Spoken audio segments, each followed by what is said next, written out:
comme quoi que dina ñëw Sénégal et aussi dina entretenir ak ki nga xam ne moo nekk l'actuel président di Bassirou Diomaye Faye aussi tamit gis nañ li nga xamante ni moom moo fi xaw a tamit fii la ñu fekk ñun ñëpp quand même ba sax am ñu jàpp ne Macky Sall bi su tagaati tànkam Sénégal dañ koy jàpp tëj ko ñu ëpp ci ñoom naan dafa daw dem Maroc ñemetu la ñëw ci réew mais Macky li nga xamal mooy que ni dina ñëw Sénégal mais bu dikkee dina waxtaan ak le président mais après par la suite day delluwaat justement yéen APR naka ngeen di waajalee li nga xamante moo nekk bi ak bu Macky Sall. Waaw, effectivement, le président Macky Sall sera là dans le cadre d'une tournée internationale et diplomatique bi muy menée à travers le monde pour sa candidature au poste de secrétaire général des Nations Unies. Mu ñëw nag et il sera reçu au palais présidentiel par son excellence le président Bassirou Diomaye Faye. Mu doon une visite importante. Vu évidemment tout ce qui s'est passé, beaucoup d'eau a coulé sur les ponts, à savoir que la candidature du président Macky Sall n'avait pas été soutenue jusque-là, et que lorsqu'on avait interpellé le président de la République, son Excellence Bassirou Diomaye Diakhar Faye, qui avait dit qu'il n'en est pas encore informé. Il l'aurait appris à travers ses collègues, ou bien ses collègues chefs d'État. Donc véritablement tey bu ñëwee dañuy rafetlu loolu te rafet njort que ni le président kii Bassirou Diakhar Diomaye Faye fait preuve quand même de grandeur et puis a pris une bonne décision de le recevoir.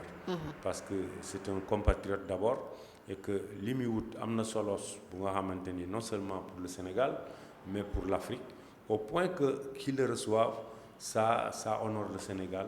Ça dénote de la maturité, de la grandeur, d'un esprit de dépassement.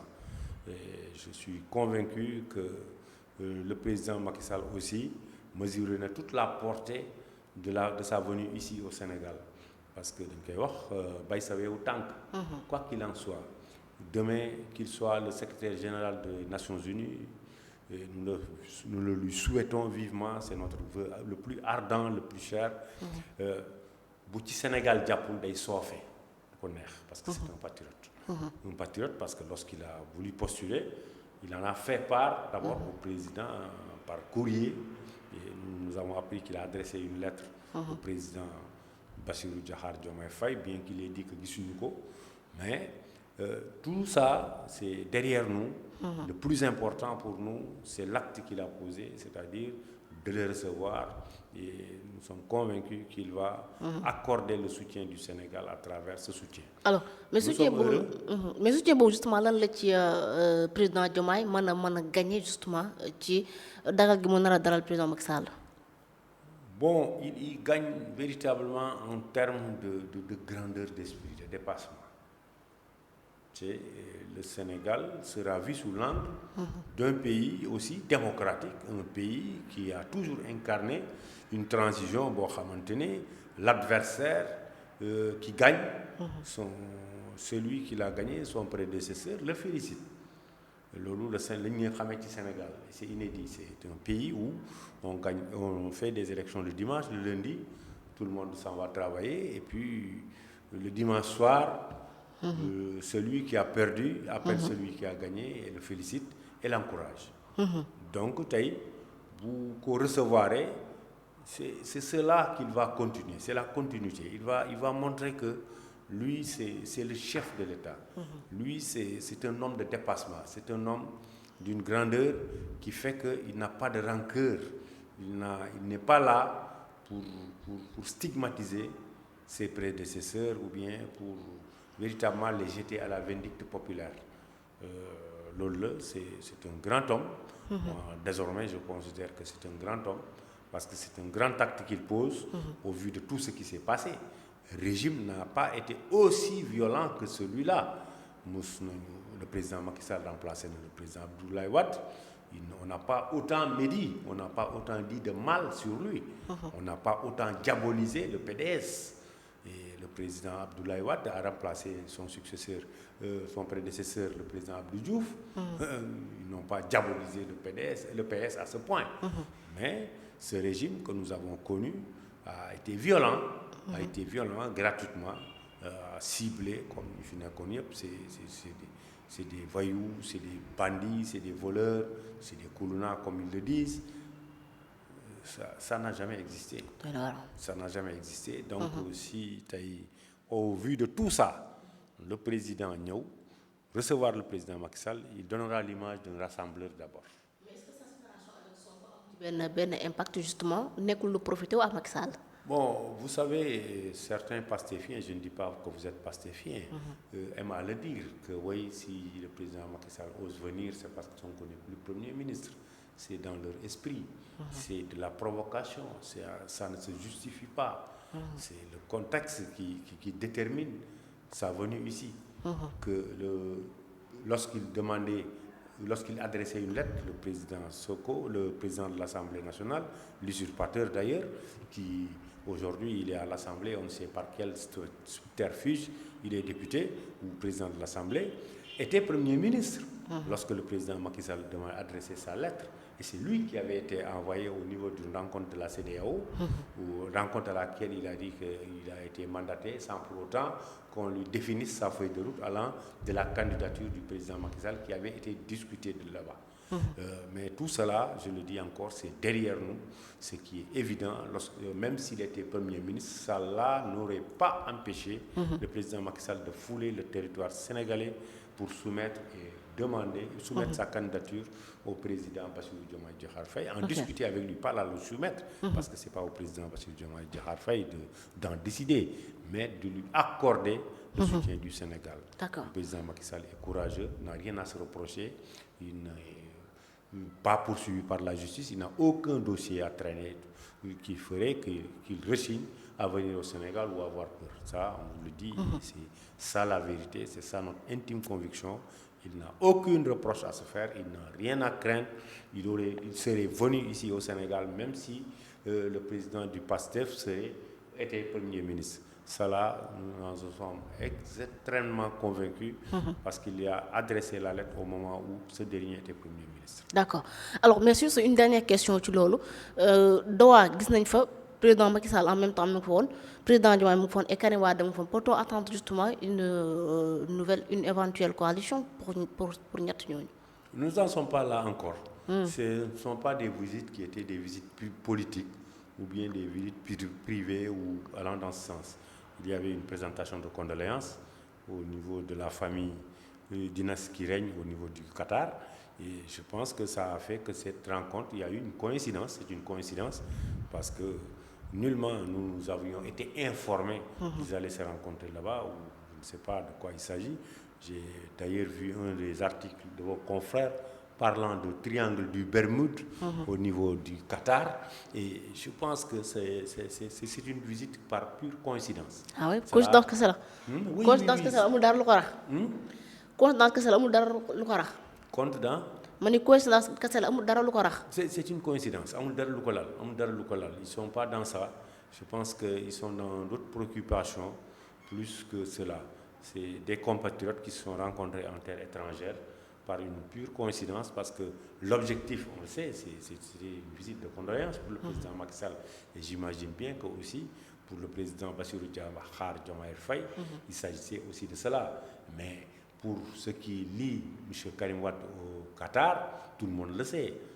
Il est établi au Qatar pour ses affaires personnelles et pour ce qu'il fait au niveau du Qatar. Donc cela entre dans l'ordre normal et naturel qu'ils se croisent, qu'ils se voient. Et c'est tout simplement cela. Un immigré sénégalais rencontrer un autre immigré ou d'autres Sénégalais compatriotes qui viennent chez eux. Et vous savez, il arrive fréquemment que des Sénégalais qui vont au Maroc cherchent à rencontrer le président Macky Sall. Ce n'est pas... le hasard l'aurait voulu. Et du fait qu'il est peut-être leur tuteur là-bas, ils le voient comme un tuteur, ça entre dans la convivialité, dans la teranga sénégalaise. C'est tout à fait normal. C'est ça.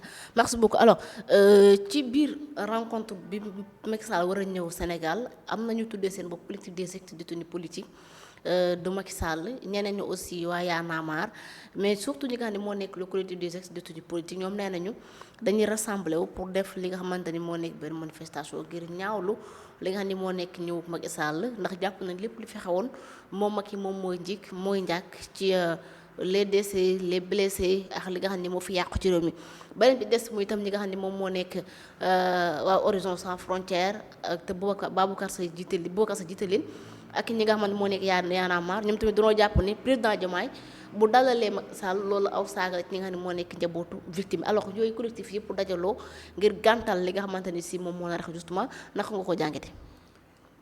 Vous savez, il y en a qui vouent une haine viscérale au président Macky Sall ay noonu Macky Sall lañu ay noonu réew mi sax laa ko mën a waxee parce que dañu bëgg a xajamal cere ji.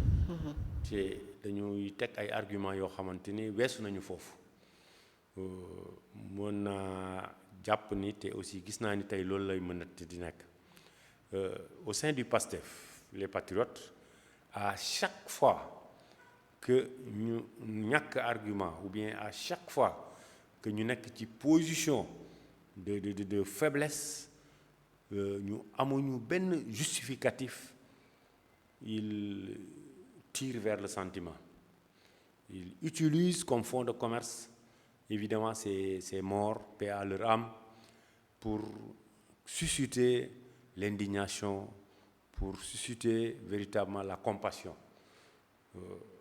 Bu neexee lorsque le président du PASTEF jël des ministres recruter leen à tout va au niveau de l'Assemblée nationale ana famille victime yi ñooñu mënuñu leen wutal seeni doom yóbbu leen comme pupille de la nation jël ces fonds de l'Assemblée nationale là mënuñu jël ñenn ñi jële leen des emplois dans leur famille mais malheureusement duñ ko def bu ñu jaaxlee rek si la ñuy ne woy Bassirou Diomaye Faye fàtte na nos morts nos 80 morts mais c'est un débat qui est clos le président Macky Sall l'a clos il a dit haut et fort ñëpp di ko dégg mu ne nañu dindi la loi d'amnistie mais qu'est-ce qui les empêche d'enlever la loi d'amnistie ñu requalifier les faits mais le Y'en a marre ak ñi nga tudd ni ñuy wax mais ils n'ont qu'à en faire leur cheval de bataille mën nañu taxaw fii ne le régime actuel ne dindi la loi d'amnistie au lieu de vouloir s'en prendre au président Macky Sall n'a jamais kenn da nga mës a gis Macky Sall yore pistolet di tirer ci kaw ay nit non mais xam nga dans ce pays il y en a qui véritablement dañuy gis dëgg mais duñ ko ñemeñ mais qui ne se trompe pas nous on n'a pas peur la vérité elle est là la loi d'amnistie le président Macky Sall moo ko fi def c'était pour stabiliser le pays qu'il y ait la paix et loolu moo leen permettre ñu jël ce régime là et lorsque bi ñu fi nekkee bëgg a sonal nit ñi gis nañu tout ce qu'ils ont fait cette loi d'amnistie d'interprétation bi nga xamante ni le conseil constitutionnel l'a rejeté mais depuis boobu yeeyu ñu ci yàbbi yu ñu ci mais yaa xayti yaa mulaane la vérité la triste vérité mooy nañu tëbloo cette loi d'amnistie ils ont une majorité qualifiante de 130 députés sur 165 nga xam ne lépp lu ñu fa bëgg a jàllale à l'Assemblée day jàll donc nañ ko jàllale ñu sauteloo cette loi d'amnistie et puis qu'on la boucle qu'on ferme ce dossier là mais ils ne le feront pas donc autant indexer et cibler directement le président du PASTEF nga xam ne c'est l'usurpateur bi nga xam ne moo nekk président de l'Assemblée nationale pour l'interpeller directement pour lui dire mais faites sauter ce verrou de loi d'amnistie et qu'on retrouve les coupables c'est ce qui ont tué ak c'est ce qui n'ont pas tué et voilà donc que je pense que parfois dañuy foyer seen xel dañuy amuser les Sénégalais et puis véritablement ñi ci faatu yal na leen yàlla yërëm te xaaral leen aljana mérité wuñu traitement bi ñu leen di bëgg a defal parce que fonds de commerce lañ ko bëgg a def quand ils sont dañuy jaaxle amuñu dara lu ñuy wax ñu ne woy 80 morts dee nañ fii le président Diomaye daf ci war a kiiw ko fàtte na ko les victimes sont là ni mais quand ils jouissent du pouvoir mais ils n'en parlent pas mais quand ils reçoivent des coups du pouvoir des coups venant d'en haut ñu ne voilà on a oublié nos morts mais qu'est-ce que Macky Sall a d'entre à voir dans cette affaire-là rien absolument rien il a dit clairement nañu sauter la loi d'amnistie te il n'a jamais demandé à les tuer qui que ce soit il n'a jamais donné des ordres à les tuer mais celui qui parlait de gatsa ku fi dee sa yaay juraat mais il est là ñoom ils le voient ils ont peur de l'interpeller c'est moom la ñu war a waxal moo yore assemblée majorité bi mais nañ dem ñu sauteloo cette loi d'amnistie là ñu voté ko mais dëgg quand même foofu la nekk donc au lieu ngay accuser koo xam ne du la mës a tontu du la sax faale parce que il a répondu avec désinvolture ah bi ñu ko laajee à l'étranger il a dit mais qu'est-ce que ça veut dire ces histoires-là mais ils n'ont qu'à faire sauter la loi d'amnistie. Ok. Alors mais on signale que justement la première dame Marième Faye mu ngi actuellement au Sénégal depuis est-ce que l'information boobu lu am la wala déet. On vient de m'en parler mais je ne peux pas confirmer ni infirmer cela. C'est dans vos studios d'ailleurs que j'ai reçu ce message mais je ne sais pas. Ok. d'accord alors autre point justement bu ma bëgg ñu waxtaane ko bokk na ci li nga xamante ni moom moo